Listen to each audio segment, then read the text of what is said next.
Far beyond the familiar planets, a frozen wilderness holds secrets older than Earth. This is the Kuiper Belt, a vast and unexplored frontier past Neptune, home to dwarf planets and countless icy relics from the solar system's birth. Today, we are venturing into that deep freeze to uncover 25 of its most bizarre and mysterious objects. You will discover worlds that defy every rule, from a dwarf planet with rings to an orbit so lonely it hints at a hidden giant. How did a spinning cosmic football form, and why does a ring exist where physics says it should shatter? The answers rewrite the story of our own cosmic neighborhood. What do you think is waiting for us in the dark? The journey begins with an object that looks less like a world and more like a cosmic fossil. In the first hours of 2019, a tiny spacecraft called New Horizons, having already stunned us at Pluto, raced past a faint speck over 4 billion miles from Earth. That speck was Arrokoth, and the images it sent back were unlike anything we had ever seen. This was not a round planet or a lumpy asteroid. Arrokoth appeared as two distinct, flattened lobes gently stuck together, resembling a celestial snowman sculpted from reddish ice. This strange shape, known as a contact binary, is our first great mystery from the Kuiper Belt. How could two separate objects come together so gently, at a speed slower than a walking pace, that they merged without destroying each other?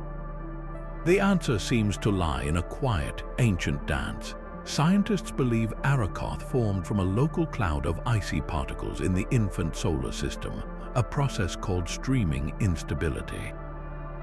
Instead of violent collisions, these particles gently swirled and clumped together in the stillness of the outer dark, eventually forming two separate bodies that slowly, delicately touched and became one. Its surface tells an equally profound story. It is remarkably smooth, almost pristine, with very few impact craters. This lack of scars suggests Arrokoth has been sitting in a deep freeze for over 4 billion years, a perfectly preserved relic from the dawn of our planetary system. Its reddish hue is likely ancient organic material, the kind of cosmic carbon that could have seeded life elsewhere. Arrokoth is not just a strange-looking rock. It is a time capsule, a direct glimpse into the gentle conditions that built the very building blocks of planets. If this is what the first object we visited up close looks like, what other primordial wonders are waiting in the shadows? That pristine fossil, Arrokoth, shows us a gentle beginning, but not all worlds in the Kuiper Belt formed so peacefully. Some bear the dramatic scars of cosmic violence, and the greatest example sits at the very edge of the inner Kuiper Belt. Pluto and its largest moon, Charon, are not a simple planet and satellite. They are a binary system, two worlds locked in an intimate and chaotic dance that defies all our expectations.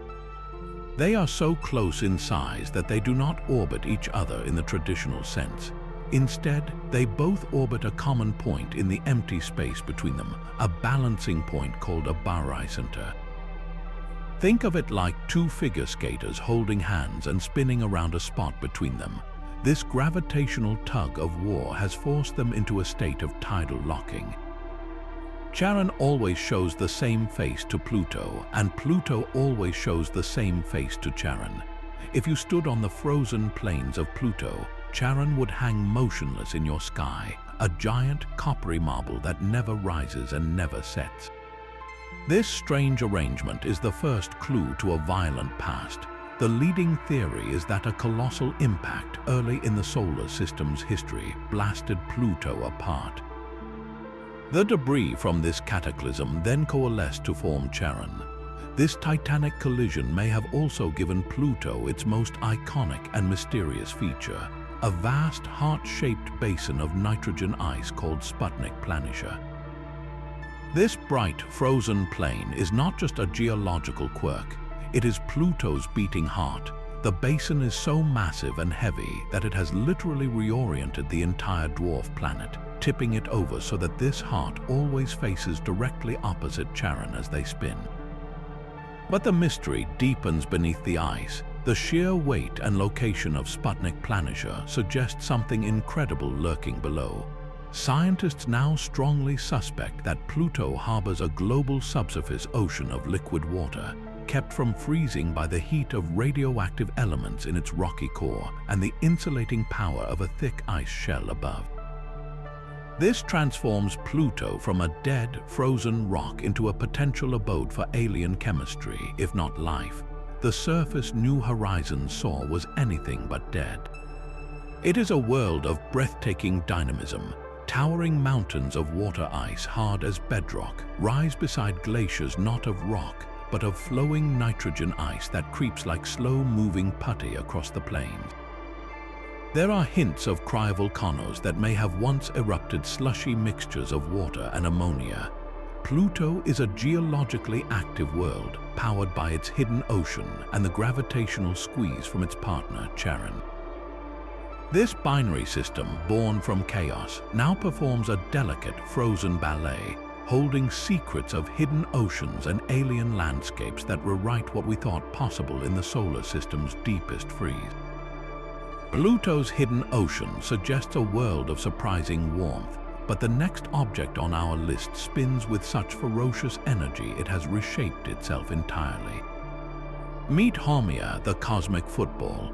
This dwarf planet completes a full rotation in under 4 hours, a dizzying speed that has stretched its form into a distinct ellipsoid. Picture a river stone spun so fast it flattens at the poles and bulges at the middle. That is Haumea, a world spinning so rapidly it defies the typical round shape of planetary bodies. This incredible rotation is the source of its first major mystery. What kind of event could set a world of ice and rock spinning like a top? The answer seems to point to a history of unimaginable violence. Astronomers believe Haumea was struck billions of years ago by another large Kuiper Belt object in a cataclysmic impact. That collision did not just set it spinning. It likely created everything else we see in its immediate family.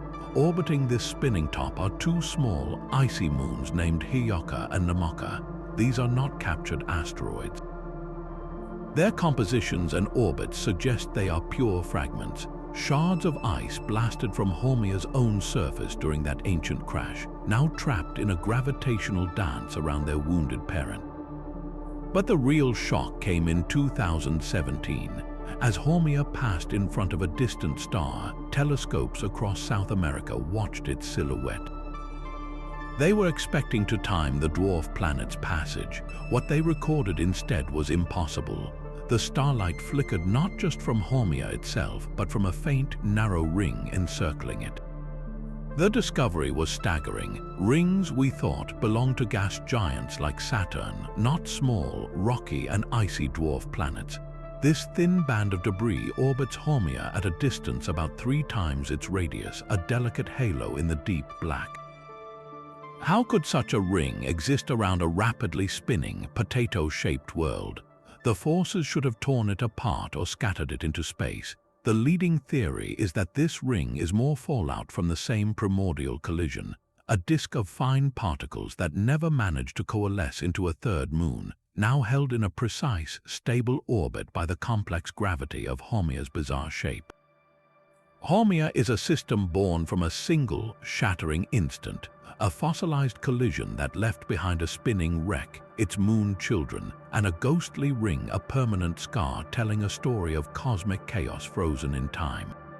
Haumea's violent spin is a testament to chaos, but another world in the belt presents a mystery of profound stillness. Makemake, a reddish dwarf planet about 2/3 the size of Pluto, seemed like a straightforward case. Covered in a glaze of frozen methane and nitrogen, it looked like a colder, more distant cousin to Pluto. For years, astronomers expected it to behave similarly. When Pluto swings closer to the Sun, its surface ices warm just enough to sublimate, creating a thin, temporary atmosphere. Logic suggested Makemake might do the same, perhaps on a more modest scale. Then, in 2011, a perfect opportunity arose. Makemake was predicted to pass directly in front of a faint star, an event called a stellar occultation. Telescopes across South America trained on that star, waiting for its light to flicker. The plan was to measure the precise moment the star vanished and reappeared behind Makemake's disk. This data would reveal not only the world's exact size and shape, but also, crucially, whether any atmosphere was present. If an atmosphere existed, the starlight would dim gradually as it passed through the gaseous layers before being fully blocked by the solid body. What the telescopes recorded was a sudden, sharp cutoff. The star blinked out instantly as if someone had flipped a switch.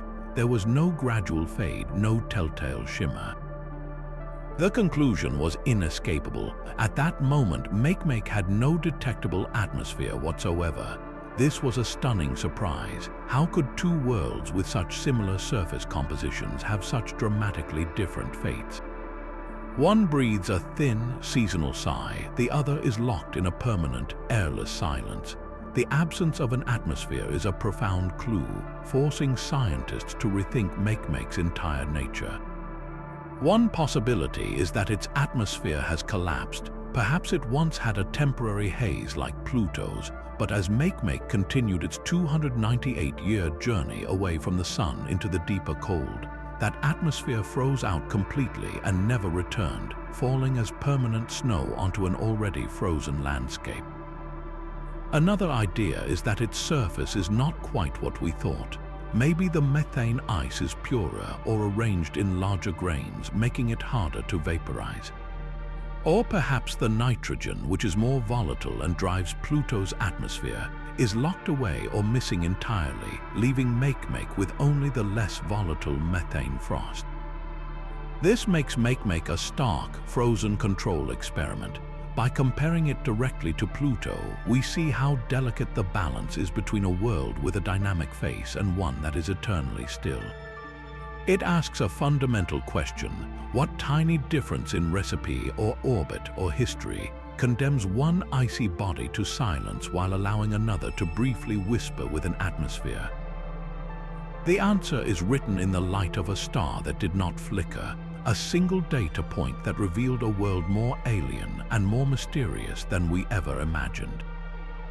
Makemake's silent surface shows us the power of absence, but the next object on our list presents a presence so baffling it defies the very laws of physics. In the cold dark beyond Neptune, the dwarf planet Quaoar, a world about half the size of Pluto, held a secret that would shatter a century-old rule of planetary science. In 2023, astronomers using a network of telescopes to watch Quaoar pass in front of a star made an astonishing detection. They found not one but two sharp dips in the starlight. The first was Quaoar itself. The second, fainter dip came from a dense, narrow ring of particles orbiting it. This discovery was remarkable on its own, but the ring's location made it impossible. It sits over 4,000 kilometers from Quaoar's center, a distance far, far outside what is known as the Roche limit. This limit is a fundamental boundary in astronomy. It is the calculated distance from a planet or dwarf planet within which the force of its gravity overwhelms the self-gravity holding a moon together. Inside this zone, tidal forces are so strong they will tear apart any loose collection of particles, preventing them from ever clumping into a solid moon. Outside the Roche limit, those particles should naturally coalesce, gluing themselves together over time to form a single satellite. Every stable ring system we know, from the magnificent bands of Saturn to the faint rings of Haumea, exists safely inside their parent body's Roche limit. Quaoar's ring does not. It floats serenely in a region where, according to every model and textbook, it should not be a ring at all. It should have already collapsed into a tiny, icy moon. This is not a minor puzzle. It is a direct challenge to our understanding of how rings form and persist. How can this ring survive its own physics? Astronomers are scrambling for answers. One theory points to Quaoar's moon, Quaoar. Perhaps this small satellite, orbiting even farther out, acts as a gravitational shepherd, its gentle tugs keeping the ring particles stirred up and preventing them from sticking together. Another, more radical idea suggests we are seeing unknown physics at play in the deep freeze of the Kuiper Belt. Maybe the particles themselves are not what we expect. Could they be exceptionally bouncy or coated in a material that makes them elastic, so they collide and scatter instead of merging? Or perhaps the ring is incredibly young, a temporary structure from a recent collision that we are just lucky to witness, though its density argues against a fleeting existence. Quaoar's impossible ring is more than a cosmic curiosity. It is a glaring exception that forces us to question a fundamental assumption. It tells us that in the quiet, frozen reaches of our solar system, the rules we thought were universal might simply be suggestions. Quaoar's ring defies the rules, but another pairing in the belt presents a puzzle of perfect balance. The object known as 2002 UX25 is not one world but two. It is a binary system where the main body and its companion are nearly identical in size and mass, locked in a mutual orbit like two dancers of equal skill. This is exceptionally rare. Most binaries in the Kuiper Belt involve a large primary object with a much smaller moon, a clear leader and follower. But here we see a true partnership, a cosmic seesaw perfectly balanced. How did two objects of such substantial size end up orbiting each other so gracefully, and more importantly, how have they survived for billions of years without merging or being torn apart by gravitational encounters? The formation of such a large, equal-mass binary is a major mystery. One leading theory suggests a gentle, slow dance of accretion. Perhaps in the very early solar system, a local cloud of icy particles began to coalesce not into one single lump, but into two separate hubs of growth right next to each other. They grew in tandem from the same raw materials, eventually becoming siblings rather than parent and child.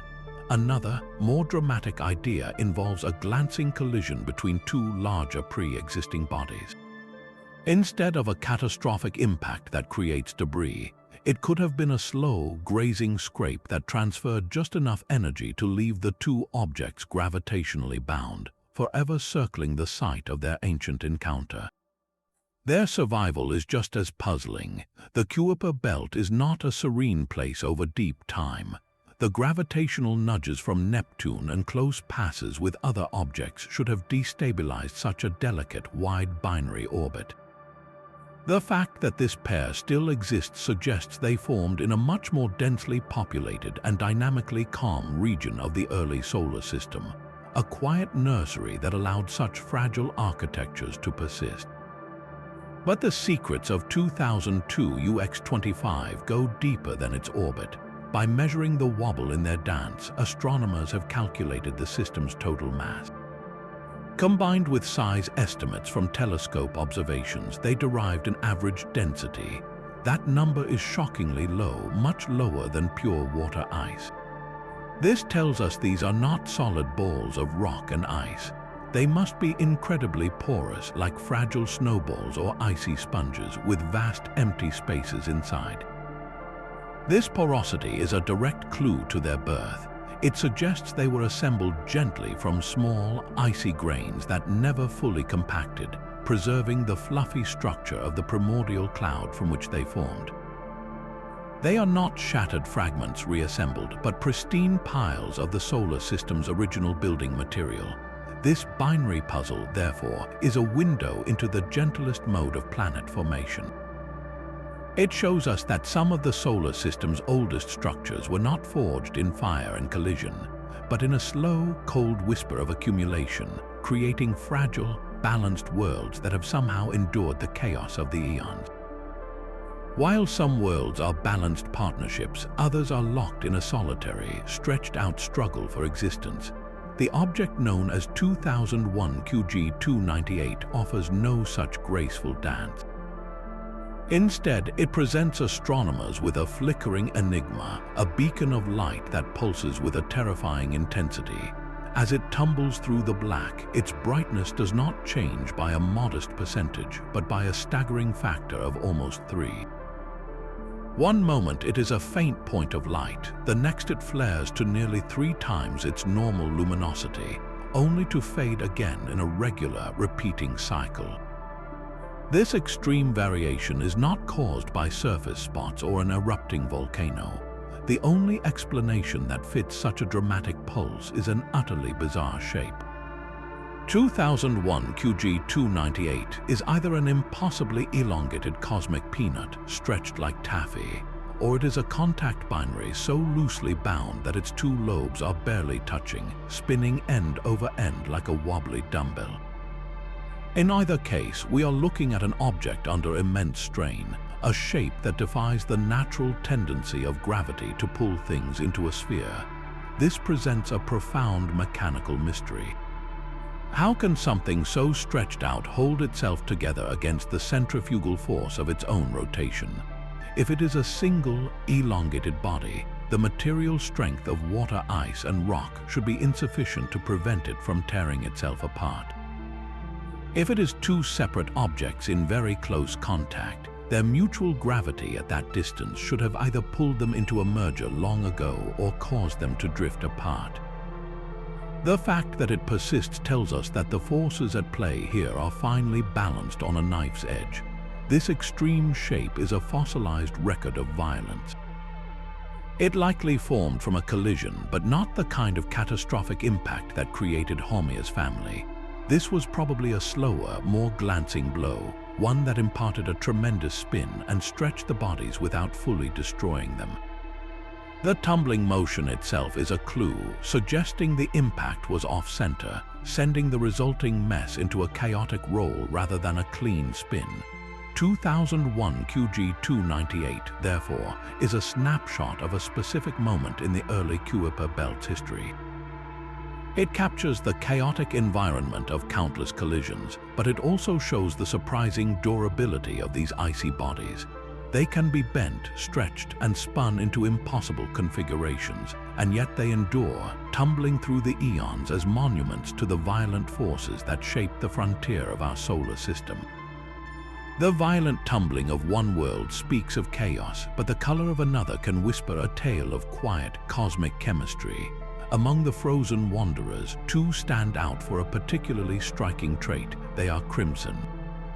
The objects known as 2002 VE95 and 2002 TX300 are known to astronomers as the red twins of the Kuiper Belt, sporting surfaces of a deep, rusty hue that marks them as outliers in a realm of mostly gray and neutral-toned ice. This is not a simple aesthetic difference. In the language of astronomy, color is a direct fingerprint of composition, and their profound redness is a major clue to a long and complex history bathed in deep space radiation. So what paints a world red at the edge of the solar system? The leading artist is a sinister-sounding but fascinating class of compounds called tholins. These are not minerals or simple ices. Tholins are complex, tar-like organic molecules that form when simpler ices like frozen methane, nitrogen, or carbon monoxide are bombarded for eons by the relentless rain of cosmic rays and ultraviolet radiation from the distant sun. It is a slow, billion-year process of cosmic alchemy. The radiation breaks apart the simple molecules in the surface ice, and the shattered pieces recombine into larger, more complex polymers that are characteristically dark red or brown. Think of it as a sunburn, but on a planetary scale and over geological time, permanently staining the surface with the residue of ancient chemistry. This raises an immediate question. If radiation is everywhere, why aren't all Kuiper Belt objects this vividly red? The twins' exceptional color suggests they are either exceptionally old, having endured the radiation bath longer than their neighbors, or their original surface ice was particularly rich in the right ingredients for this reaction, like methane. Their redness might indicate a surface that has remained undisturbed, a pristine canvas upon which radiation has painted continuously. Other, less red objects may have had their surfaces refreshed by geological activity, like cryovolcanism that brought fresh, colorless ices up from below, or they may have been involved in collisions that churned up less altered material from the interior. The red twins, by contrast, appear to be ancient, undisturbed relics, their crimson faces turned toward the stars for countless millennia, but the mystery of color goes even deeper. Not all reds are the same. Subtle differences in the exact shade or spectral signature between these two objects could hint at variations in their original ice mixtures or the specific intensity of radiation they have endured. Perhaps 2002 VE95 orbits in a way that exposes it to a slightly more intense cosmic ray flux, or maybe 2002 TX300 harbors a different blend of hydrocarbons in its crust. Their color is a silent record of their individual journeys through the solar system's most hostile environment. These crimson worlds are more than just curiosities, they are natural laboratories. By studying them, we are essentially studying the first steps of probiotic chemistry, the natural formation of complex organic molecules in deep space. The same tarry substances that stain their surfaces are the kinds of carbon-rich compounds that, delivered to a young planet like Earth by comets and asteroids, could have provided the raw materials for life itself. In their enduring red hue, we may be seeing the faint, frozen echo of our own origins. The deep red hue of some worlds speaks of ancient chemistry, but the next object's true color reveals a story of cosmic theft. 2004 EW95 is an imposter. While its neighbors are painted in shades of gray and crimson by water ice and tholins, this wanderer reflects a much darker, different signature. When astronomers finally captured its faint spectrum, the data told a shocking tale.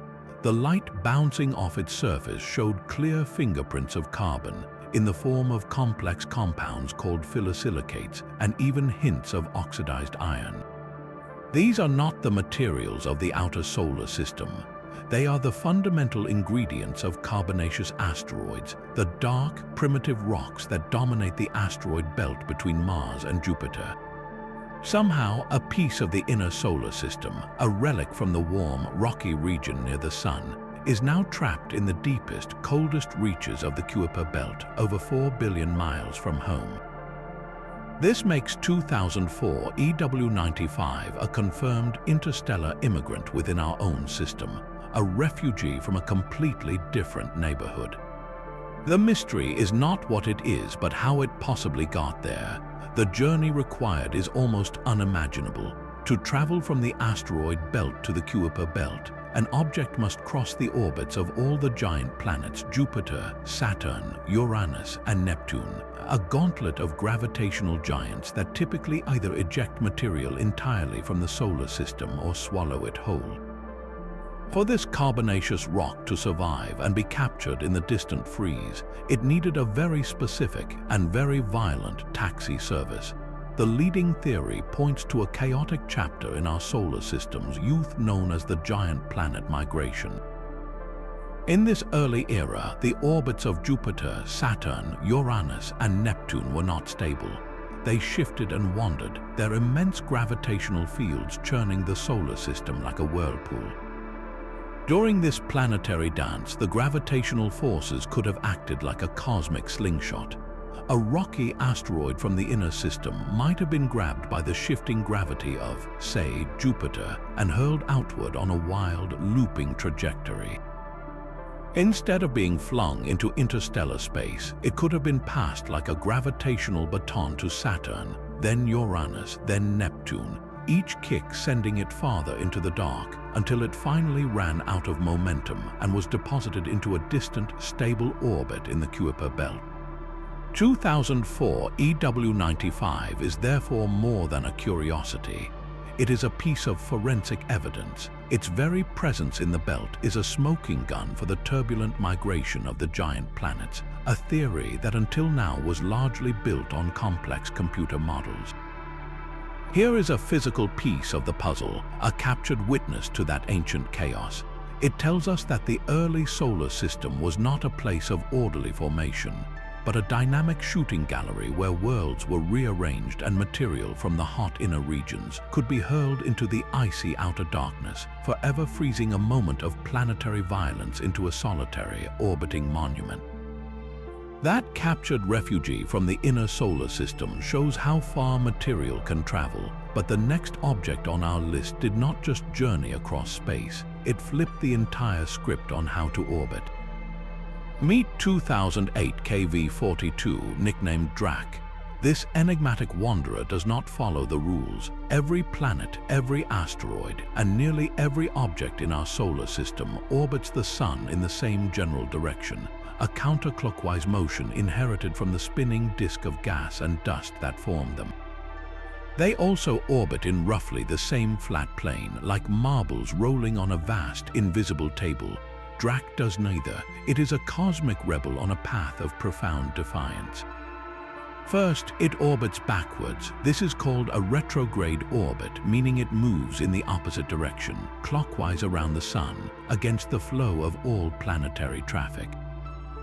Second, its orbit is tilted at an extreme angle, over 100 degrees from the solar system's plane. Imagine a lone satellite not circling Earth's equator, but looping over the poles in the wrong direction. That is the scale of Drak's disobedience. This bizarre path is a glaring clue written in the language of gravity, and it points to a history of incredible disruption. An object does not simply decide to orbit backwards on a steep incline. Something massive must have violently altered its course. So where did Drak come from? One compelling theory reaches far beyond the Kuiper Belt, into the distant spherical shell of icy bodies known as the Oort cloud. This is the solar system's ultimate frontier, a realm of trillions of comets so far away they are only loosely bound to the Sun's gravity. The Oort cloud is thought to be isotropic, meaning objects that can have orbits tilted at any angle, a frozen archive of the solar system's earliest days.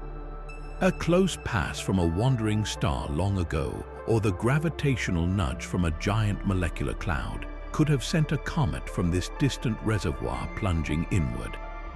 As it fell toward the Sun, a carefully timed gravitational encounter with Neptune could have acted as a brake, not ejecting it, but instead capturing it into the strange, backward orbit we see today. Drak in this story is an Oort cloud comet that moved to the suburbs, but there is another, even more tantalizing possibility. Drak might be a signpost pointing to a more chaotic past within the Kuiper Belt itself. Its orbit is so unusual that some scientists wonder if it is evidence of gravitational disturbances we can no longer see.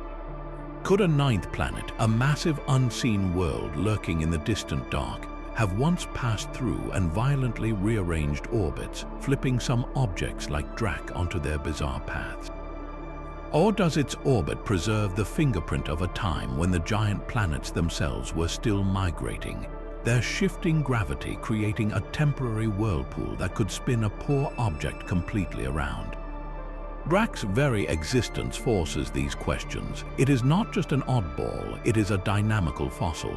By studying its precise path, astronomers can run the clock backwards in their simulations, testing different scenarios of stellar encounters, planetary migrations, and hidden perturbers to see which one could have produced this exact cosmic maverick.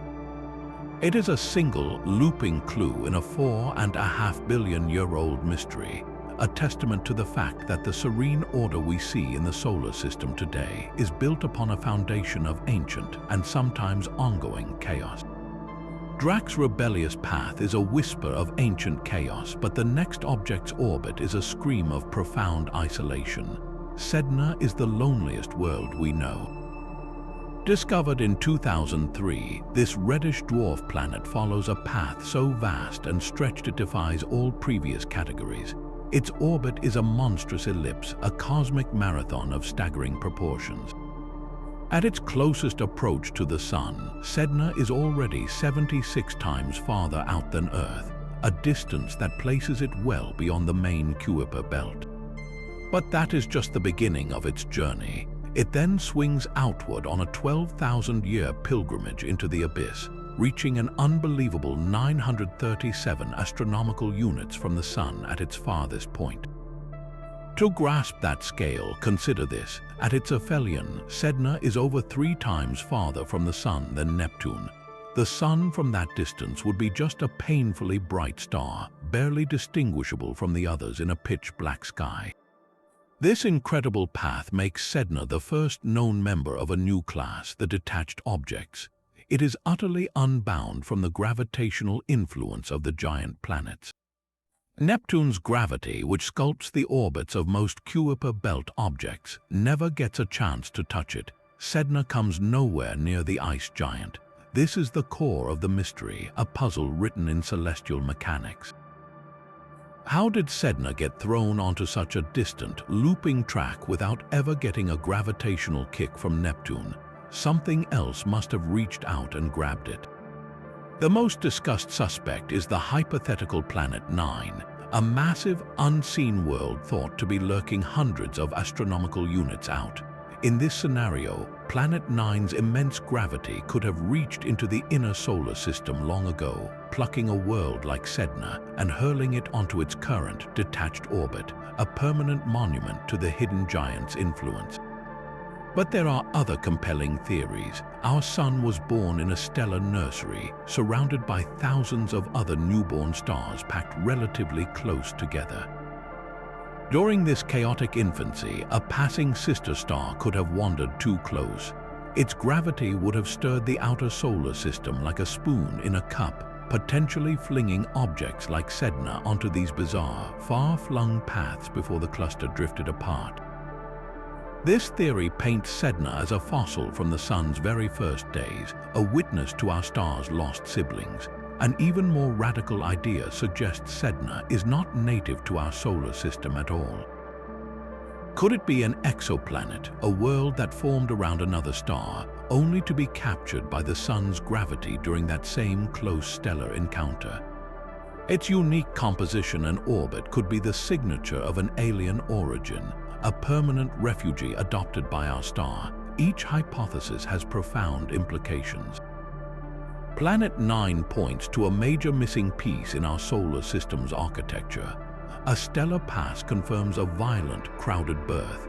An interstellar capture suggests our Sun collected cosmic souvenirs from its siblings. Sedna's lonely loop is more than just a curious orbit. It is a single data point with the power to rewrite the story of our solar system's formation and its place in the galactic neighborhood. What sculpted this distant wanderer may be the key to understanding everything that lies beyond the light. Sedna's profound isolation forces us to consider the boundaries of our own system, but another wanderer much closer holds a different kind of significance. 2007 OR10 is a world of quiet importance, a large, reddish object that currently bears only a provisional catalog number, though it has earned the informal name Gong. This makes it one of the largest unnamed bodies in our solar system, a shadowy giant hovering on the very edge of official recognition as a dwarf planet. Its size is a mystery in itself. Early estimates placed it as potentially larger than the officially recognized dwarf planet Makemake, but more recent data suggests it might be slightly smaller. This uncertainty is part of what keeps it in scientific limbo, a prime candidate awaiting the detailed observations that could settle its status. What we do know paints a fascinating portrait. Gong is a slow, solemn turner. Its rotation period is a languid 45 hours, a stark contrast to the frantic spin of worlds like Haumea. This slow, deliberate dance is often a clue to a violent past. A major collision, one that could have given it its moon, may have robbed it of its original rotational momentum, leaving it to spin down into this stately rhythm over billions of years. Its surface tells a story written in ice and ruddy tholins. Spectroscopic studies reveal the strong signature of water ice, but also something more volatile, frozen methane. This combination, similar to Pluto and Makemake, suggests a complex surface chemistry where methane is being slowly processed by sunlight into complex red organic compounds, giving Gong its distinctive hue. Yet the presence of water ice hints at a more varied geological history, perhaps with cryovolcanic resurfacing events that brought cleaner material from a subsurface layer up to the stained surface. The dynamics of its system add another layer of intrigue. Gong Gong is not alone. It is accompanied by a small moon discovered in 2016 and named Xiangliu. This satellite orbits at a surprisingly wide distance, taking about 25 days to complete one loop. The moon's orbit is also notably elliptical, not a neat circle. This eccentric path is a puzzle. A wide, elliptical orbit is less stable over long timescales and is usually smoothed into a circular one by tidal forces, unless something is actively disturbing it. One possibility is that Xiangliu itself is not a single, solid body, but a loose rubble pile whose irregular shape creates gravitational wobbles. Another is that the moon's orbit preserves the exact conditions of its birth from that ancient impact, a frozen record of the violence that created it. Gong Gong, therefore, is a system of layered mysteries. Its size challenges our classification schemes. Its slow spin whispers of an ancient cataclysm. Its stained, icy surface holds the chemistry of the outer solar system, and its distant, elliptical moon dances to a rhythm we do not yet fully understand. It is a world of quiet dignity, waiting in the dark for its name and its story to be fully told. The quiet dignity of worlds like Gong Gong speaks to a complex history, but there is an entire family of Kuiper Belt objects that seem to have no history at all. They are the cosmic equivalent of a museum display, preserved in a perfect state of arrested development. This is the cold classical population, and the object known as 1998 WW31 is one of their finest representatives.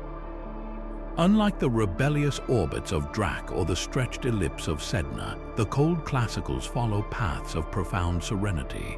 They orbit in nearly perfect circles, staying close to the ecliptic plane, the same flat sheet where the planets themselves reside. Their orbits are so calm, so undisturbed, that they have never ventured close enough to Neptune to feel its gravitational tug. They have been left alone, frozen in place for 4.5 billion years. This pristine isolation is their defining mystery. How did an entire population of objects avoid the chaotic gravitational scattering that affected so much of the early solar system?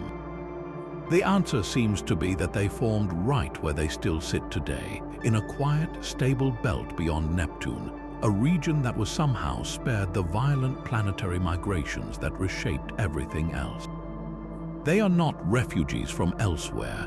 They are the original inhabitants, the fossilized remnants of the very disk of dust and ice that birthed our planetary system.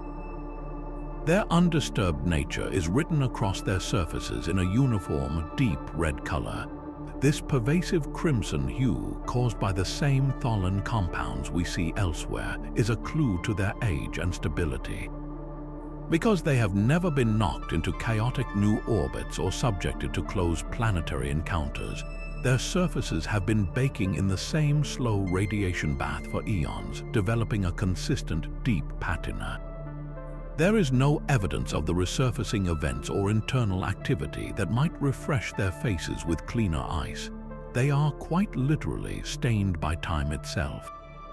But the most fascinating feature of the cold classicals is not their color, but their companionship.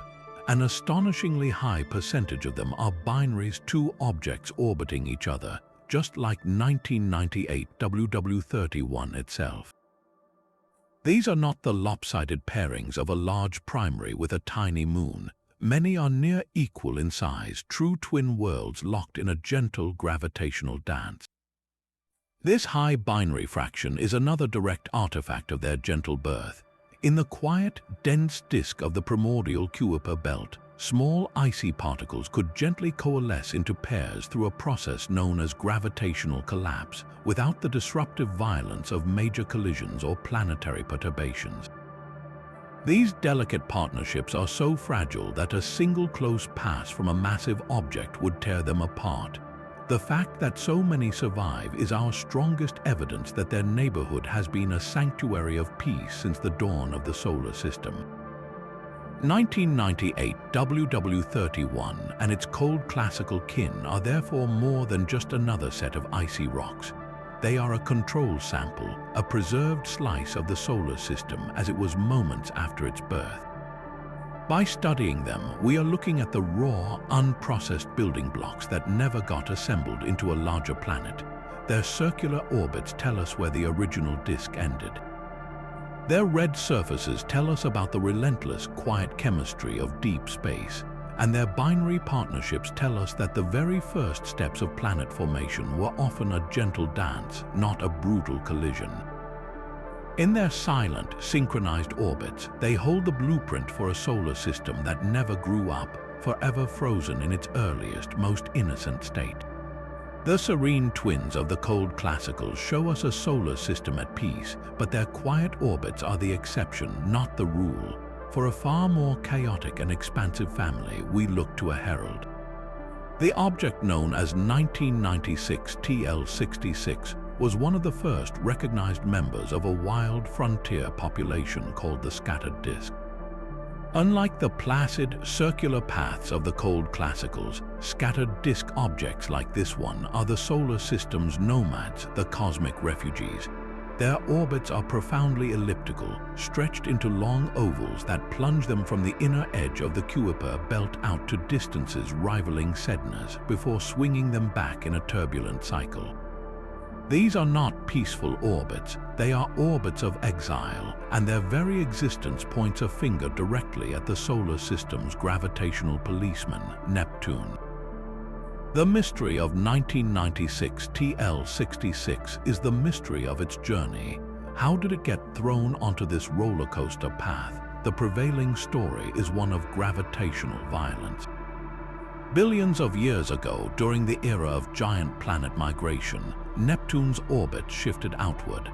As it moved, its immense gravity plowed through the primordial disk of icy bodies like a ship through a calm sea. Countless objects were caught in its wake, not captured into neat orbits, but violently scattered. Some were flung inward toward the other giants. Others, like our herald, were kicked outward, their orbits stretched and tilted, destined to forever feel the distant, lingering tug of the ice giant that banished them. This object's specific orbit is a detailed clue to that ancient event. Its current path, with its specific tilt and eccentricity, is like a fossilized record of the exact strength and angle of Neptune's gravitational kick. By studying it and its scattered siblings, astronomers can run the clock backwards in sophisticated simulations, testing different models of how and when Neptune migrated. Did it move smoothly or in fits and starts? How many other objects were alongside this one before they were lost to the darkness? The orbit of 1996 TL66 is more than just a path through space. It is a trace evidence from a 4.5 billion-year-old crime scene, and Neptune is the prime suspect. Yet this scattering also presents a deeper puzzle about survival. These orbits are inherently unstable over the lifetime of the solar system. Close encounters with Neptune should, statistically, either eject them completely into interstellar space or send them careening into the inner solar system to become comets. The fact that we see a whole population of them today means they must be constantly replenished from a more stable reservoir, or they occupy a rare protected gravitational niche, a temporary shelter in a dynamical storm.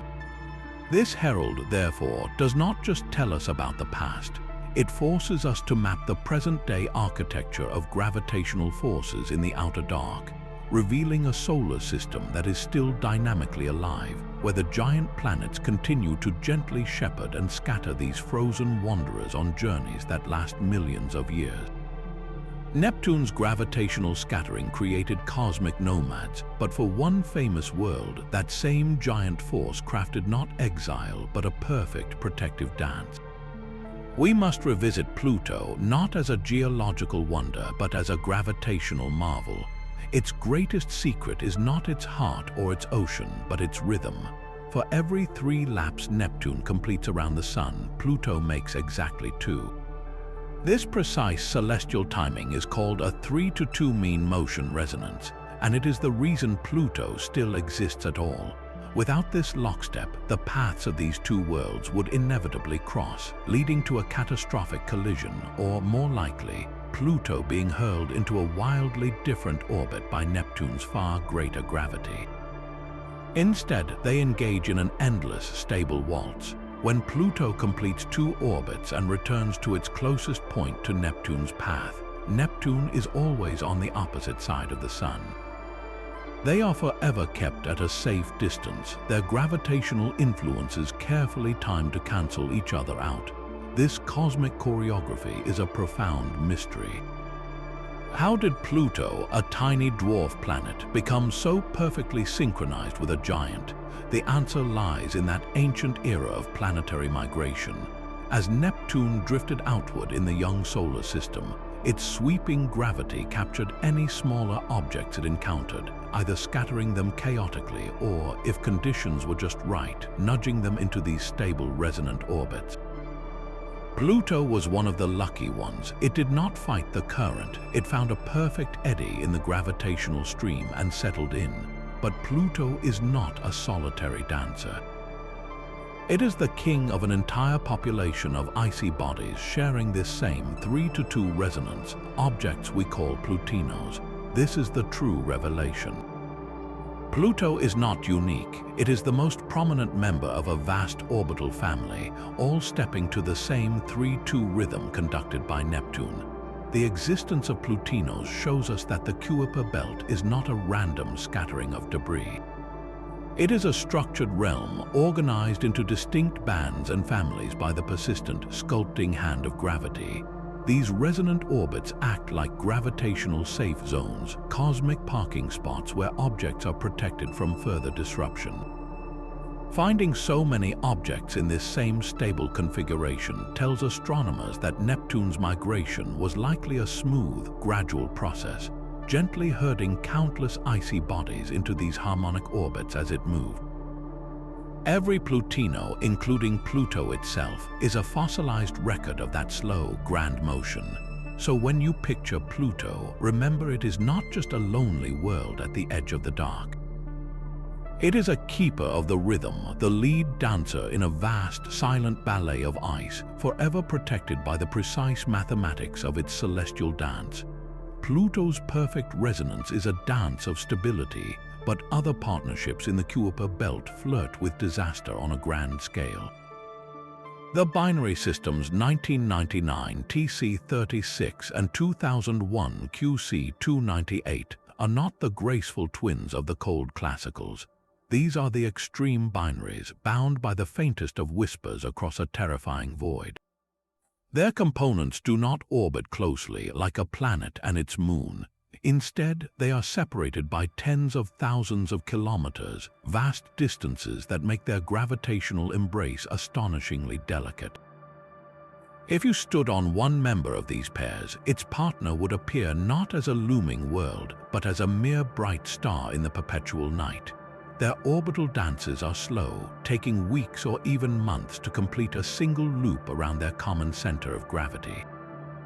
This is the heart of their mystery. How can something so fragile, so loosely bound, possibly survive for 4.5 billion years in a solar system that is anything but still? The gravitational forces holding these pairs together are minuscule, easily overpowered by the slightest external nudge. A close pass from a rogue object, the persistent tidal pull from Neptune, or even a gentle tug from a passing star in the distant past should have torn these partnerships apart long ago. Their continued existence is a paradox that forces us to reconsider the history of our cosmic neighborhood. These extreme binaries are, in effect, living seismographs. Their survival records the level of violence, or more importantly, the profound lack of it, in the outer solar system over eons. For them to remain intact, the region beyond Neptune must have been a remarkably quiet and empty place for almost its entire history. The density of objects must have always been very low, minimizing the chance of disruptive close encounters. The gravitational influence of the giant planets, especially Neptune, must have been exceptionally steady and predictable, never delivering a catastrophic gravitational kick to these fragile systems. Their wide orbits also place strict limits on the history of stellar flybys. If a star had passed close to our solar system anytime in the last few billion years, its gravity would have shredded these delicate binaries like tissue paper. The fact that they are still here suggests our Sun has been sailing through a relatively empty galactic neighborhood, isolated from close stellar encounters for an immense stretch of time. So these two faint, distant pairs are more than just curiosities. They are cosmic historians. By simply continuing their slow, wide waltz, they tell us that the outer dark has been a sanctuary of stillness. They provide hard evidence that the chaos of planetary formation settled down very early, leaving behind a frontier so calm that even the most fragile of architectures could endure. In their patient, looping dance, they have witnessed an eon of peace. The profound stillness that preserves fragile binaries also preserves ancient stains, but not every world in the deep freeze wears the same crimson mask. Among the sea of red, one object stands out for its starkly different face. 2002, a W197 is an anomaly, a world that reflects light with a surprisingly neutral, even slightly blue spectral signature.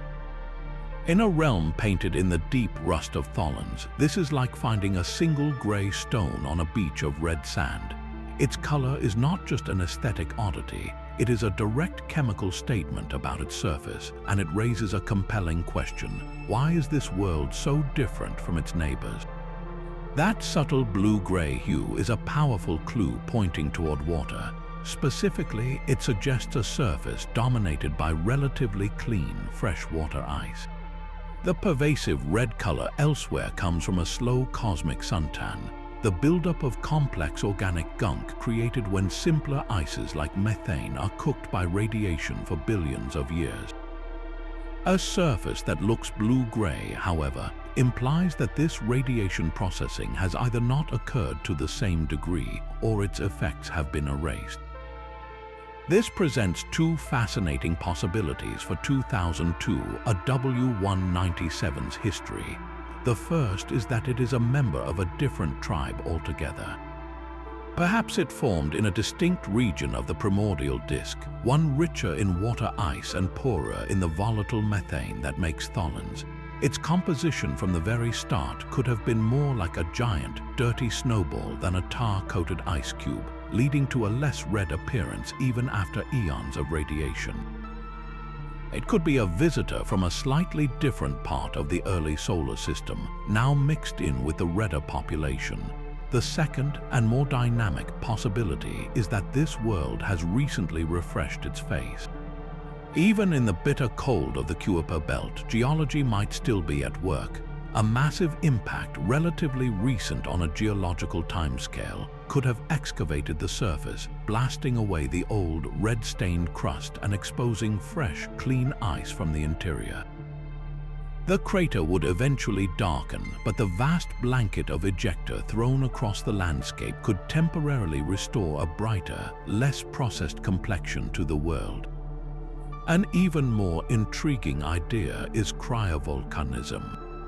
Could 2002, a W197 harbor enough internal heat from radioactive decay or the leftover energy of its formation to occasionally power icy eruptions? Instead of molten rock, a slushy mixture of water, ammonia, and other volatiles could ooze or erupt onto the surface like a glacial volcano, spreading a new layer of pristine ice that effectively gives the world a facelift, covering the ancient red stains with a cleaner coat. This process is hard to sustain so far from the sun's warmth, which makes the possibility both rare and thrilling. Whether through a different birth or a recent geological event, this blue anomaly challenges the assumption that the outer solar system is a uniformly ancient, unchanging museum. It hints at diversity in origin stories and whispers that even in the deepest freeze, some worlds might still be capable of changing their own faces, hiding their true age beneath a veil of freshly exposed ice. The neutral face of one world hints at hidden activity, but around Pluto, that activity is written in the wild spin of a tiny moon. Nix, one of Pluto's smaller companions, is caught in a gravitational storm. Data from New Horizons revealed a startling fact. Nix does not rotate in a calm, predictable manner like our own moon. Instead, it tumbles chaotically, its axis of rotation wobbling and flipping in an utterly unpredictable pattern over time. Imagine a football thrown with a perfect spiral, then suddenly, without any outside force, it begins to wobble end over end and sideways in midair. That is the chaotic dance of Nix. This bizarre motion is not a flaw in its design, but a direct consequence of its place in a gravitational battlefield. Nix orbits not just Pluto, but the entire binary system of Pluto and Charon. These two larger worlds are locked in their own tight, mutual dance, and their combined, shifting gravitational pull creates a violently unstable environment for any small object caught between them. The tugs are never consistent, never coming from the same direction for long, constantly nudging the little moon in new and unpredictable ways.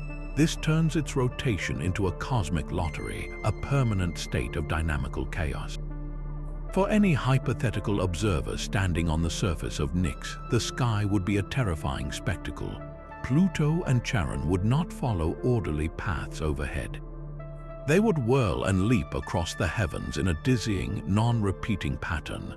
The sun's path would be equally erratic, creating days and nights of wildly varying and unpredictable length.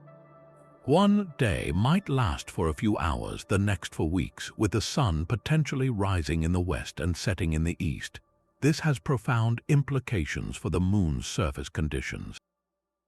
The erratic sunlight means surface temperatures would fluctuate chaotically as well, with some areas baked for extended periods and others plunged into long, shadowy freezes. Any volatile ices on its surface, like nitrogen or methane, would struggle to find a stable state, potentially sublimating in one region and refreezing in another in a chaotic cycle. Nix is a testament to the hidden complexity within even the smallest systems in the Kuiper Belt.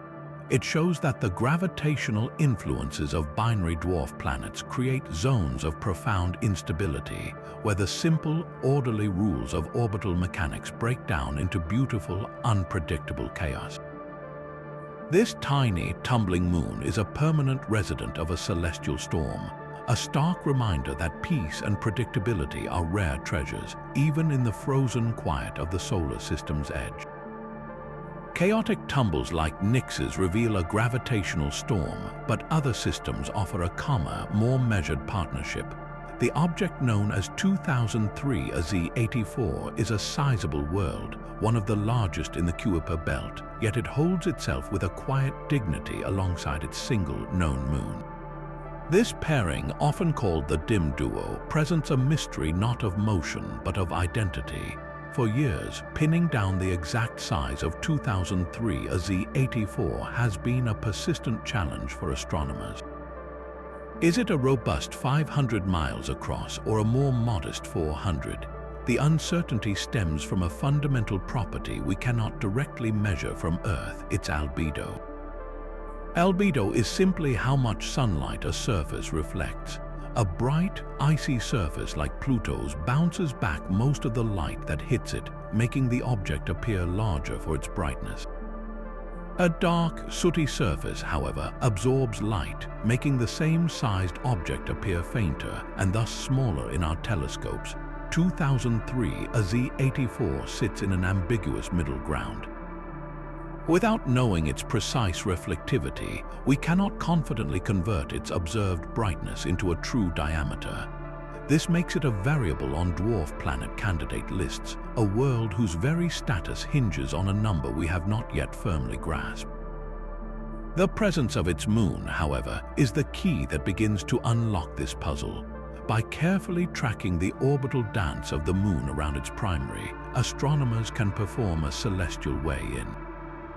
The speed and distance of the moon's orbit are governed by one thing: the total mass of the system.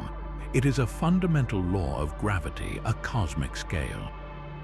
By observing the Moon's path, we can calculate the combined mass of the duo with remarkable precision.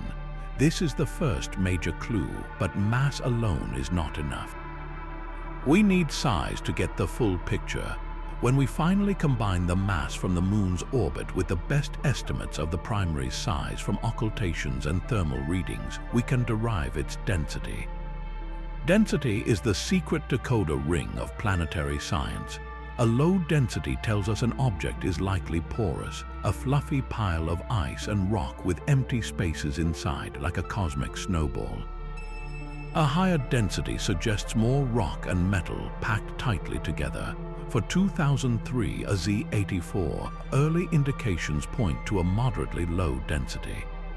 This suggests a world that is not a solid ball, but a differentiated body, likely with a rocky core surrounded by a thick mantle of water ice. The Moon itself adds another layer to the story. Its relative size and wide orbit hint at a violent birth. It was likely born from a colossal impact, much like Earth's moon or Pluto's Charon, a shard of the parent world blasted into space and captured by gravity.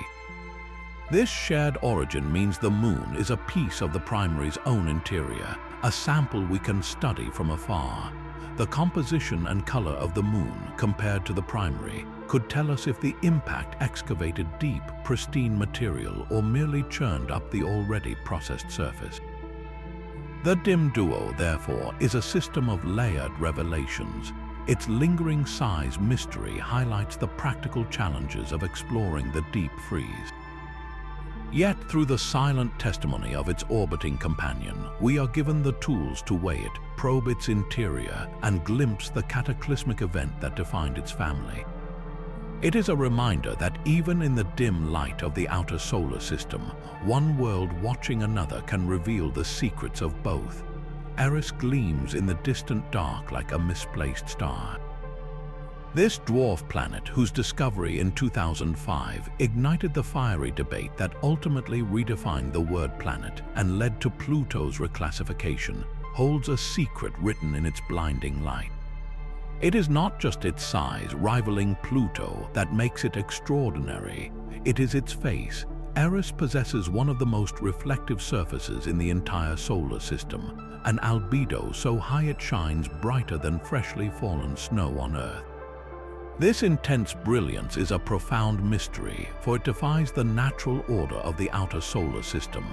Out there, in the relentless radiation bath of deep space, surfaces should darken over billions of years, stained a deep crimson by tholins. Eris, by all rights, should look like a dim, rusty cousin to Pluto. Instead, it outshines it dramatically. So what keeps this world so impossibly bright? The leading theory is a world that breathes, however faintly.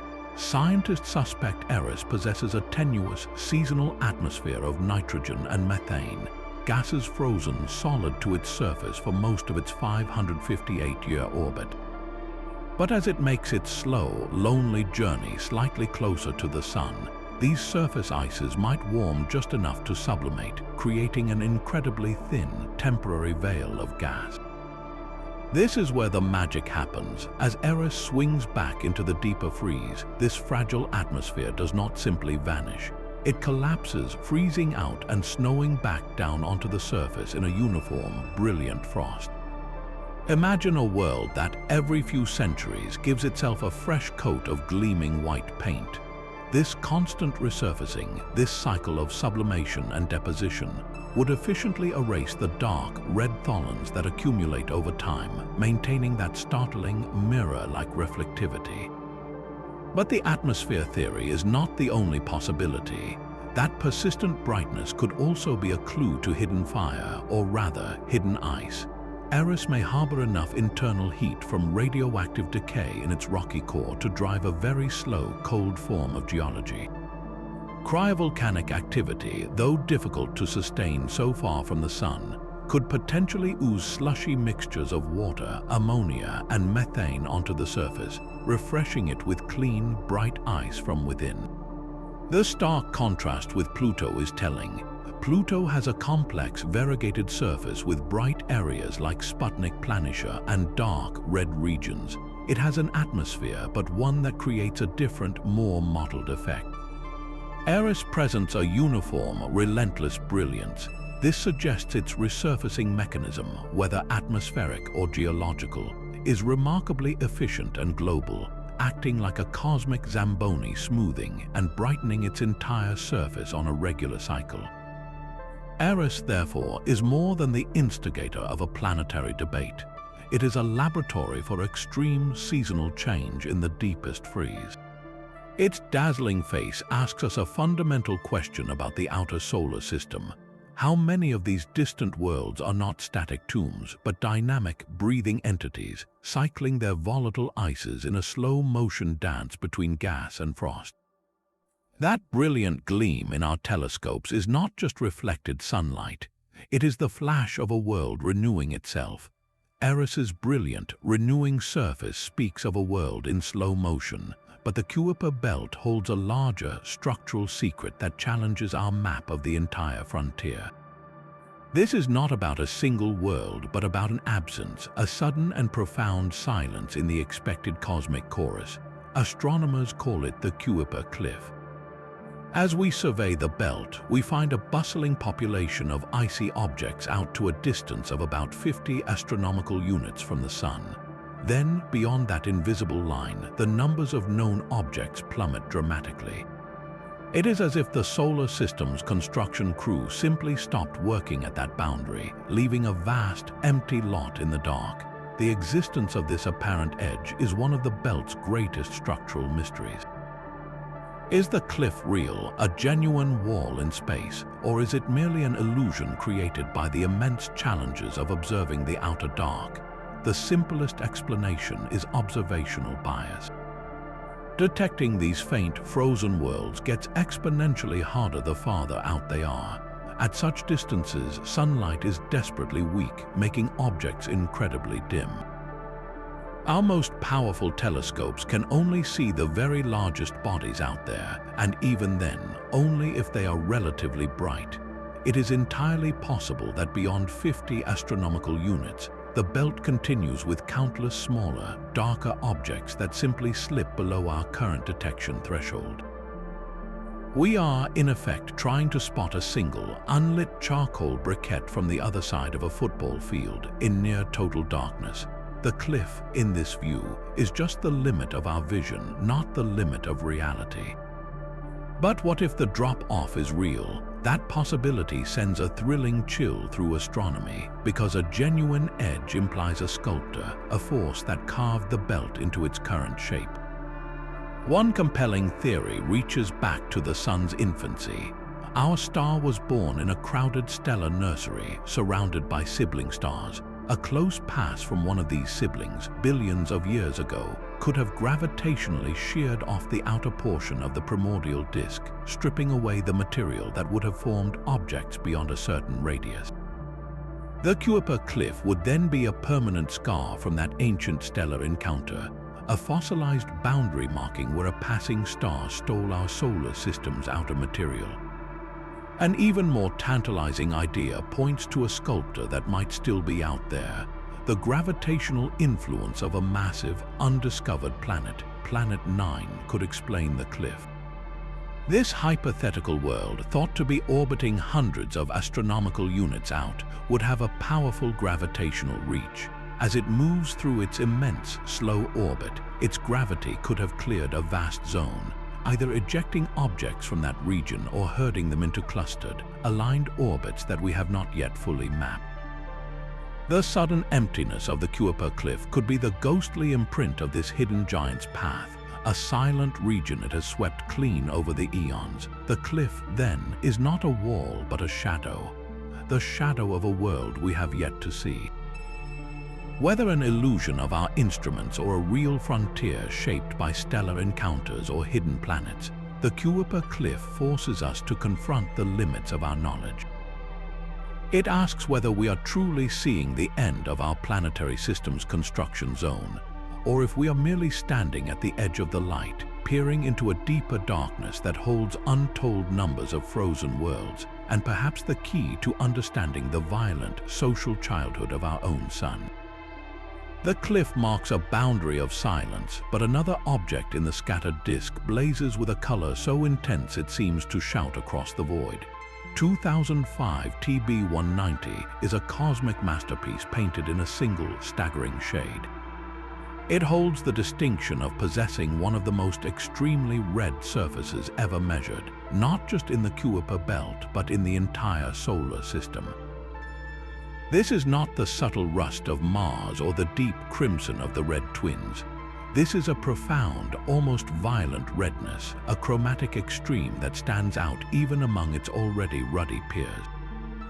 That specific hue is a chemical fingerprint, and decoding it reveals a recipe of astonishing complexity. The color tells us that its surface is not simply covered in water ice stained by time.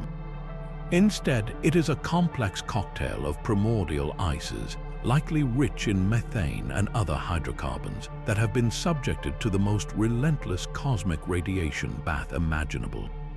Over billions of years, the unshielded barrage of cosmic rays and ultraviolet light has shattered those simple frozen molecules, allowing their broken pieces to recombine into the most complex, longest-chain tholins possible. Think of it as the difference between a light suntan and a deep, permanent burn. 2005 TB190 is a world that has been sunburned for the age of the solar system, its surface chemistry cooked to an endpoint we rarely see. This leads to the deeper orbital mystery. 2005 TB190 is not a serene, cold classical object. It is a member of the scattered disk, a population of gravitational refugees with elongated, chaotic orbits. This dynamical history is the key to its color. Its wild path likely took it on a grand tour of the outer solar system, perhaps spending immense stretches of time far from the modest shelter of the giant planets, exposed directly to the full fury of galactic cosmic rays. While other objects may have formed and stayed in relatively sheltered niches, this world's journey through the gravitational wilderness left it utterly exposed. Its orbit acted like a conveyor belt through a radiation oven, slowly baking its surface chemistry into this ultimate state of crimson. But could there be another factor? Its extreme color might also hint at a surface that has never been refreshed. No cryovolcanic slush has welled up to cover the stain. No colossal impact has excavated fresh, pale ice from its interior. It is a world that has been left utterly alone with the elements, its face turned to the stars for so long that the radiation has done its complete work. This makes 2005 TB190 more than just a colorful oddity. It is a natural experiment pushed to its limit. By studying its specific spectral signature, scientists can work backwards to understand the exact mixture of ices that were present on its surface 4.5 billion years ago. They can calibrate the effects of deep space radiation over time. In its unparalleled redness, we see the final result of the solar system's most patient and destructive artist, a portrait painted not with brushes, but with atomic particles over timescales that dwarf human history. It is a monument to what happens when a world is left to quietly bake in the dark for eons. That ultimate crimson hue is a signature of undisturbed time, but the greatest mystery in the Kuiper Belt is not about color or composition. It is about an absence, a gravitational ghost whose presence is felt only through the synchronized chaos of others. We conclude with the ultimate enigma, a hypothetical giant whose very existence would redefine our solar system's boundaries. This is the case for Planet 9. The evidence is not a direct image, but a pattern written in the paths of the most distant objects we know, like Sedna and its detached kin. Their orbits are not randomly oriented. Instead, they cluster, their elongated paths all pointing in roughly the same direction and tilting in a similar way, as if an invisible shepherd is herding them. For such a distinct alignment to occur by chance in a sea of chaotic gravity is astronomically improbable. Something massive, something far beyond the Kuiper Cliff, must be organizing them. The leading suspect is a world with up to 10 times the mass of Earth, a super-Earth or mini-Neptune. tracing a monstrous, elongated orbit that takes 10 to 20,000 years to complete. From its distant perch, its immense gravity slowly torques the orbits of these smaller objects over billions of years, shepherding them into the strange, clustered configuration we observe today. The search for this phantom is one of astronomy's great modern quests. Telescopes scan the predicted swath of sky, looking for a faint, slow-moving dot of captured sunlight. Its characteristics, if it exists, are the stuff of profound speculation. It would be an icy giant shrouded in perpetual twilight, its atmosphere of hydrogen and helium frozen into exotic ices. The little warmth it has would come not from the distant sun, but from the slow decay of radioactive elements in its core and the leftover heat of its violent formation. Its discovery would be a revolution. It would mean our solar system harbors a major planet we missed, a relic from the chaotic era of planetary migration that was flung outward but never quite escaped. Planet 9 would instantly become the defining gravitational architect of the outer dark. The hidden hand that sculpts the orbits of Sedna, explains the peculiar tilt of the solar system, and perhaps even carved the Kuiper Cliff itself. Its confirmation would not just add a new world to our maps, it would rewrite the final chapter of our solar system's story, proving that even in our own cosmic backyard, the greatest discoveries are still waiting in the dark, their presence felt long before they are ever seen. That phantom giant, if it exists, hides within a darkness so profound it challenges the very limits of human sight. Spotting these ghostly worlds is an epic technological struggle, a battle against distance, darkness, and the sheer emptiness of space. The Kuiper Belt is a realm of shadows where objects are not merely dim, but are charcoal black briquettes glimpsed from thousands of miles away by the light of a single dying match. The sun from that distance is a pale, weak disk, providing barely enough illumination for our most powerful telescopes to catch a faint, wandering spark against the static of the cosmos. To hunt these phantoms, astronomers have become cosmic detectives, employing ingenious and patient methods.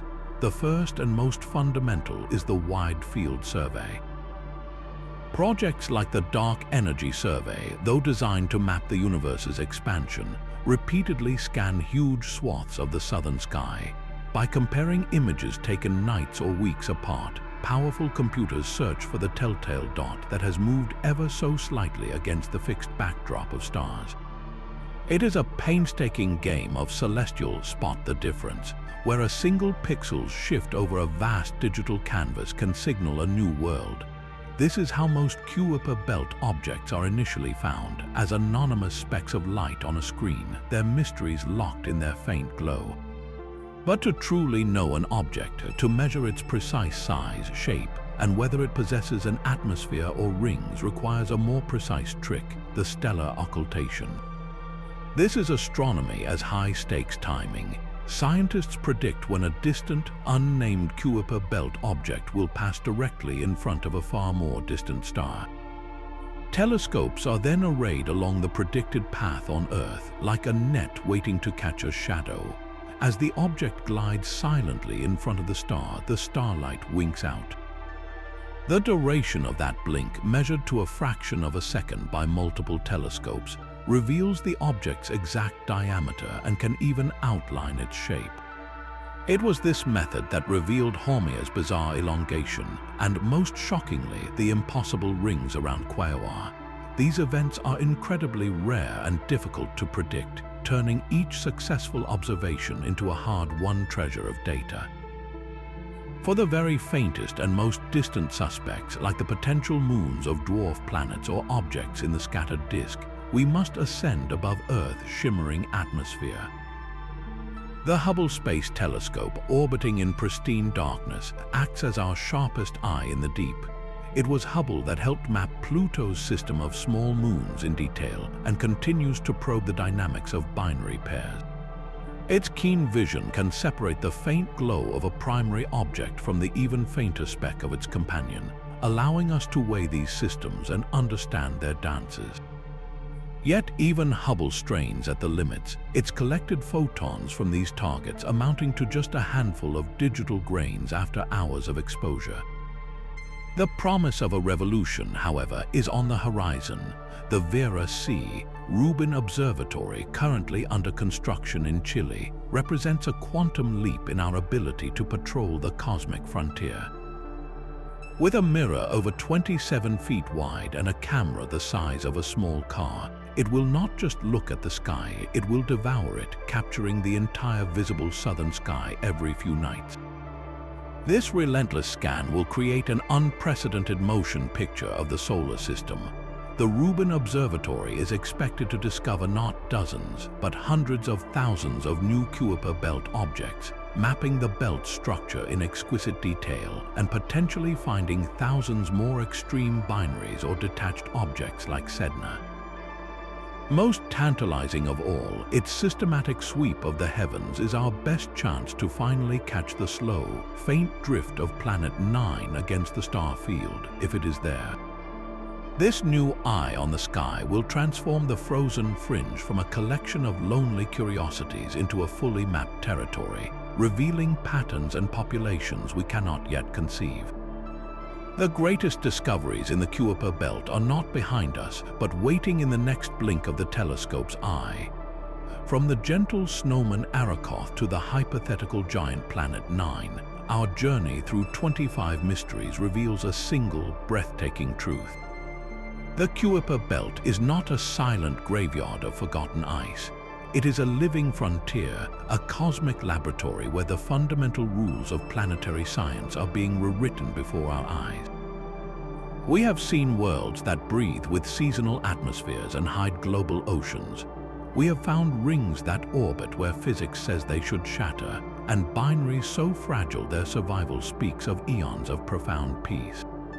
Each strange color, each chaotic tumble, each impossible orbit is a clue to a larger story, a story of violent collisions, gentle accretion, planetary migration, and perhaps even stellar encounters from the sun's own infancy.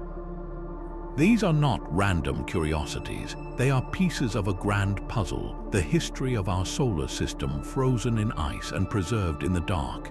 Every new observation, every flicker of a star behind a distant world, peels back another layer of this ancient narrative.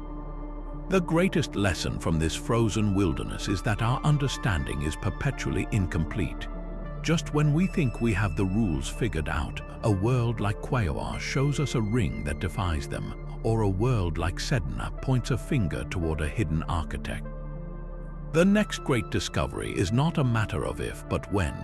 New telescopes will soon scan the deep with unprecedented eyes, likely revealing thousands more of these enigmatic wanderers and perhaps finally bringing the shadow of Planet 9 into the light.